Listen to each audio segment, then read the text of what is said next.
বলের line king বা length না বুঝে জাকের শুধু ব্যাটটা লেগ সাইডেই চালিয়ে গেলেন। 18 বলে 17 রানের সংগ্রামী ইনিংসটা থামালেন ক্যাচ তুলে সাজঘরে ফিরে দলকে ডুবিয়েই। 18 বলে 6 উইকেট হাতে রেখে টাইগারদের দরকার ছিল 33 রান। সেই ম্যাচে কিনা বাংলাদেশ হারল 14 রানে, তাও আবার এক ওপেনার 18 ওভার অব্দি ক্রিজে থাকার পরও। হারের এমন গল্প হয়তো শুধু বাংলাদেশই লিখতে পারে, অথচ বাংলাদেশকে জেতাতে কী না করতে বাকি রেখেছিল উইন্ডিজরা। একের পর এক ক্যাচ ড্রপ, ফিল্ডিং মিস সবই করেছে ক্যারিবীয়রা।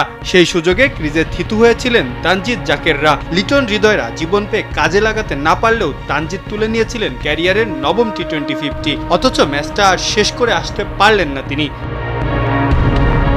ব্যাট হাতে আবারও ব্যর্থ হন শামীম। জাকেরদের ফিনিশিং ব্যর্থতা, লিটন হৃদয়ের ধীরগতির ব্যাটিংয়ে ম্যাচ হেরে ঢাকা পড়ে গেল রিশাদ নাসুম মোস্তাফিজদের বীরত্বের গাথা।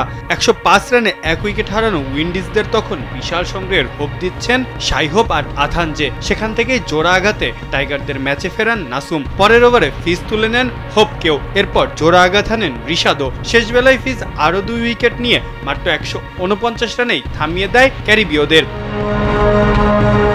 তবে সেই সংগ্রহকেই পাহাড়সম বানিয়েই হারের বৃত্তে ঘোরপাক খেল টাইগাররা। টানা 7 সিরিজ হারের পর একটা জয় পেল ওয়েস্ট ইন্ডিজ দল। এমনকি এই সিরিজ জয় দিয়ে ভুলে যেতে চাইবে নেপালের বিরুদ্ধে সদ্যহারা টি20 সিরিজের কথাটাও। এবার টাইগারদের সামনে অপেক্ষা হোয়াইট ওয়াশের লজ্জার। পারবে কি লিটনের দল শেষ ম্যাচটায় ঘুরে দাঁড়াতে?